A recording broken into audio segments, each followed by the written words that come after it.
Hello, our friends, Evolutionary Energy Arts family. So what we got going today, guys, is we're going to be putting out a series of videos as we were trying to get one up late last night and we kept getting shut down.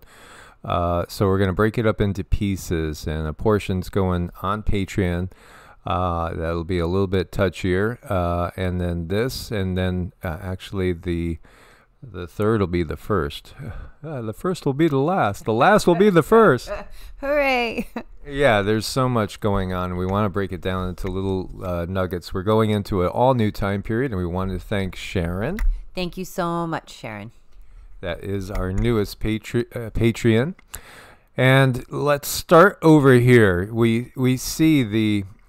Well, it's all being revealed right now. It really is. It's coming out in droves. And you know, because so much is being revealed, anger is escalating. This again is obviously the apocalypse, the big reveal, And we talked about those energies, especially in the U.S., but also globally. But in U.S. with that natal chart, this energy that started around the 23rd and 25th of September. And we view it as only building towards the eclipse. It's going to boil over. And we could see that boiling over starting to happen all over. This is the wife of Zelensky.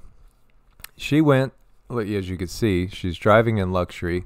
She went and spent $1.1 million in a single visit to New York City's Cartier boutique on Fifth Avenue during the couple's most recent visit to the U.S. They are obviously not suffering.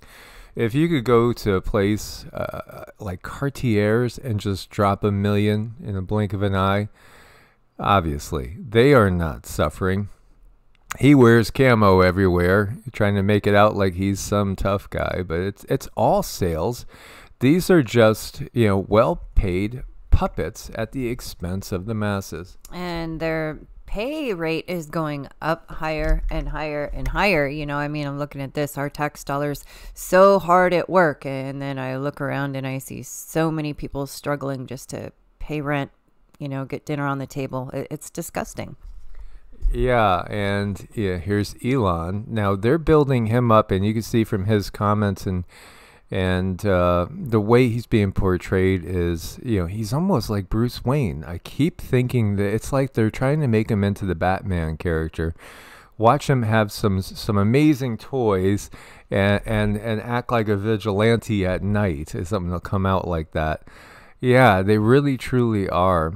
So the SEC is investigating and suing Elon over his purchase of Twitter stock back in 2022. So it's a poor Elon thing. And, they're trying to build sympathy around Elon because what they're going to do is they're going to blame so much on the U.S. government that got so corrupted that the whole world had to replace it, basically. Yeah, this is where we're going. The scapegoat is being led up to the altar. It's just so clear. Oh, by the way, Elon does have a sense of humor, or at least some of his crew that write his tweets. As he was saying, if there is a scandal over me, please name it Elongate. I thought that was pretty good. That's a good one. I'll give him that. Yeah, it caused me to chuckle right out loud. Meanwhile, here you go. You have Putin saying the WEF and Klaus are a bunch of terrorists holding the whole world hostage. Wow. Okay. So again, when the U.S. and NATO are defeated in the coming war, they want us to look at Putin as a savior and to say he saved the war from global Nazism. This is, again, so clear to see. Yet, you won't really find, unless you do a lot of big digging, Putin's face all over the WEF website anymore, but there were photos of him and Klaus. You could still dig up some photos of him and Klaus. Just like, we have photos of the governor of Texas on the WEF. And remember, there's been so many that have gone up through that route. Now, the WEF itself could end up being just nothing but a big scapegoat, as they don't care. These are all puppets. As long as they serve the purpose, it doesn't really matter. And recognize in the Russian collegiate world, they are starting to test social rating system just like China has. Now, of course, China is the C in BRICS, and China does have that social credit score. So, it would again be a BRICS victory over a NATO alliance. That is what we would see. And, again, is there any real freedom in China, or Russia? No, there's no freedom anywhere in the world. But again, it won't stop them from selling it. And by the way, Putin said that the plane that crashed with the Wagner leader Prigozhin in it was caused by hand grenades going off on the inside. In other words, we didn't shoot it down with a missile. Somebody exploded hand grenades. Maybe they were playing some silly game, that these hot hand grenade that these mercenaries do, and boom! That wasn't a good one. Yeah, somebody made a boo-boo.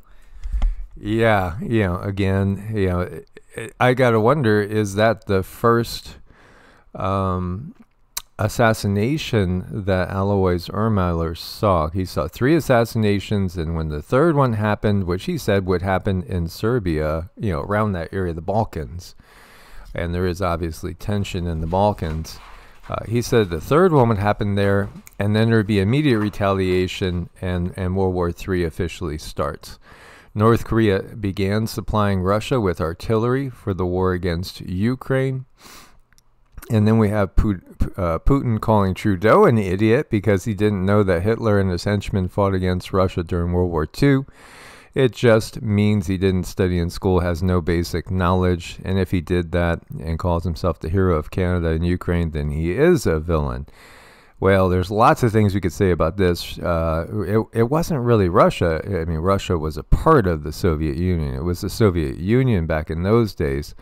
But Putin didn't say that. The fact is, Germany and the Soviet Union, which did include Russia, started it all by attacking Poland together. Yeah, okay. So anyway, next. Oh, but we will not disagree with the fact that the leaders are idiots. They're not very intelligent. They really aren't. When you listen to them, they're not very intelligent. And we got shut off when I was talking about Bush Jr. and there's no way he could pass Yale if it wasn't for his family. He was an idiot. He is an idiot. He has below average intelligence. And here we go. And so many of them do. I mean, when you really, really listen to those that are in the House and the Senate, these are not, your best of the best. These are not your brightest people. These are not exceptional people in any way, except for, simply getting ahead for themselves. Well, right. There's these gigantic companies, and the problem is they need people to fill certain high-ranking positions, and they need people who are loyal but not necessarily knowing anything, or somebody owes someone else a favor, so they're going to hire on their niece or their nephew and put them in this position that they're really, really not cut out for in any way, shape, or form. So this person is floating around the company doing whatever they think they can do or whatever they're supposed to do, and it's just a wreck. And I have seen that myself in very large companies. The old saying, it is absolutely not what you know, it's who you know. Yeah, and that leads down a slippery slope, and really we could just simply replace country with companies and be still talking about the same entities, really. And here you have 200 British troops going over to Kosovo. This could go out over there at any moment. Actually, the whole world is a tinderbox, and the other video that's coming up, we're going to just focus on one particular place that's going up in flames right now. Near collision, tense encounter with Beijing, flexes muscles in the South China Sea.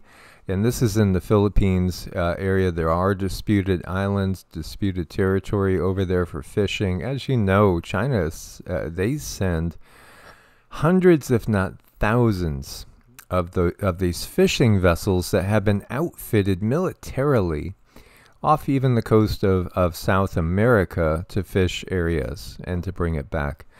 those would be used in an invasion force. I do think they will play a part, and probably already have without our knowledge. You know, what were they doing in the thousands off the coast of Ecuador? Could be that they were dropping off a lot of troops that are now in the U.S. that came over the border with others from, you know, many countries, including Nicaragua, Venezuela, Colombia, and it goes on and on and on. This is another spot where we could have a lot of problems. Syria, you had the U.S. Air Force shooting down a Turkish drone, and then Turkey retaliates and attacks the U.S.-controlled oil fields. These oil fields are not U.S. owned. They're just being controlled and have been controlled by the U.S. for a very long period of time. Now, they're both NATO nations at the moment anyway. But Turkey, I'll lay my bet that Turkey will be invaded shortly. Not by NATO, no, but I do think what we're going to see is in the spring a massive we're going to see what we haven't really seen since World War II when it comes to troop movements. And again, Turkey is a land bridge to Europe from the Middle East, and from Asia too. So this is exactly part of the escalation that will be coming. Now, the Mexican president says, you know, expect 10,000 illegals a day to cross our border with the U.S. You know, again, that's 3.65 million people a year, and we've already broken last year's record when it comes to illegal immigrants coming over that southern border. But they're also coming in from everywhere, and again, it's not just the U.S. This says Europe under attack. Some illegal immigrants are rejected by Libya, but another 800,000 are ready to invade Italy and Europe. 500,000 from Tunisia, 250,000 from the Balkans. And again, Alois, his prophecy was, it looks like a migrant from Africa ends up killing a politician in the Balkans, and that's the trigger, according to what he saw on that timeline, which could be changed. It was 1959. But there again, he was a very, very gifted individual. And do you guys know any kids, any grandparents? No, don't see any. No, this isn't an invasion force, absolutely. And Greg Abbott in Texas is saying that if they have to repeatedly arrest the same people, they will face up to 20 years in prison for coming over the border illegally. You know, when we look to what's been given to us as science in the past, you might look back and shock and dismay. Are you depressed? Do you suffer from anxiety and migraines? You may just simply need a lobotomy. And we're not kidding. Yes, no, this was really a true advertisement for schizophrenia, panic disorder, OCD, chronic pain, violent outbursts, PTSD, ADD, Alzheimer's, unmanageable loved ones. Only takes 10 minutes. There you go. He got the Nobel Prize for Medicine in 1949. This is the system. We all know Obama got the Nobel Peace Prize, right? I mean, and now the two people that got the Nobel are up for the award of Nobel Peace Prize again. Has to do with the cure. It's crazy. It has been crazy the whole time. We just, people have accepted it because, again, even the top level Nazis would say, well, all you got to do is keep stating a lie. You say it over and over and over again, people start believing it's the truth. Yeah, that's exactly what happened. And it is true that we are like a huge swimming pool. And, it is a very simple thing, pH. Cancer lives in an acidic environment. That's very true. And Dr. Otto Warburg won the Nobel Prize, speaking of Nobel Prize, in 1931 for proving that cancer can't live in an alkaline, oxygen-rich environment. When we don't exercise and when we're always putting in food that creates an acidic environment in our bodies, we're just setting ourselves up for cancer. And this is exactly what's been done to us with the food pyramid, with the sedentary lifestyle, doing virtual games instead of getting outside in nature and actually moving. It's not hard to understand that a simple change in the chemistry, which can be done in many different ways. A lot of people take apple cider vinegar. Many people know put a little lemon in your water, and that can help. You might think lemon is acidic, but it has an alkalizing effect on the body, and lime works as well. Eating a lot of live foods can absolutely help our conductivity.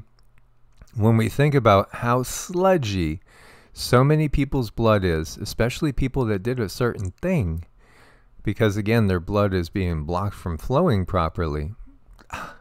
There you go. It's just so obvious and right in our faces. Mm-hmm. And I love it when they show example like these, about paralleling us to a swimming pool, because I think so many of us need that education and that understanding. It's like, what do I need to do?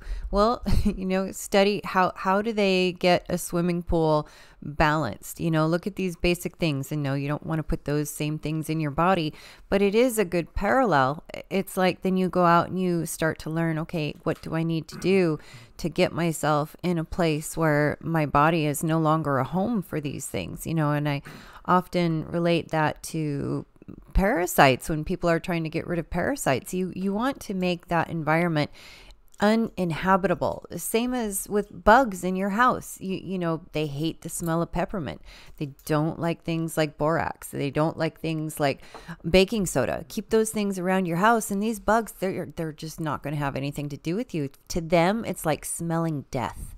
They're going to leave. And if you create your body so that these things cannot hang on, it's the same thing. They're going to leave. It does take some time. It takes some dedication.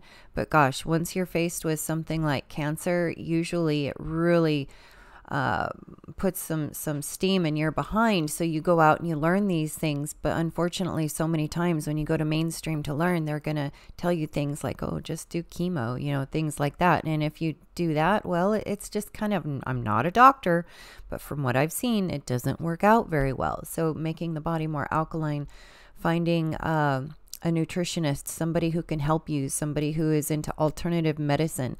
There's light therapy, there's ozone therapy. There's so many different things we can do. We don't have to go down that mainstream road, because from what I've seen, it doesn't work out well. So, and that's all part of the big reveal. Again, the mainstream was recommending full frontal lobotomies. It's just crazy. It's just craziness. And we're going to look back at this medical system and say that was just insanity. It was so insane. For the soul, there is neither birth nor death at any time. He has not come into being. He does not come into being. He will not come into being. He is unborn, eternal, ever existing, and primeval. He is not slain when the body is slain. From the Bhagavad Gita, chapter 2, verse 20. Knowing this, it destroys the power structure of the elites entirely.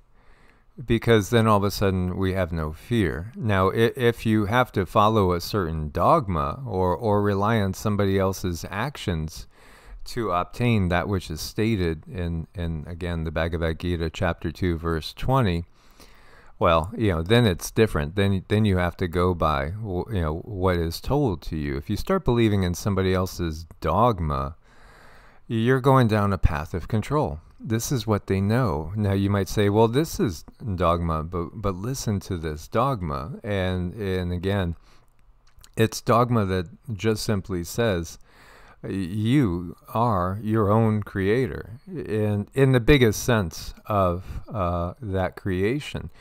We are all a part of Source God, the true God with the big G. We are all a part of that. And again, if it's omnipresent, and most from even the Abrahamic traditions and the fundamentalist mindset, if you say, do you think God is omnipotent, omnipresent, omniscient? Yes. Well, okay, well then God has to be in you. It's just to say otherwise, is basically misstating the definition of those words.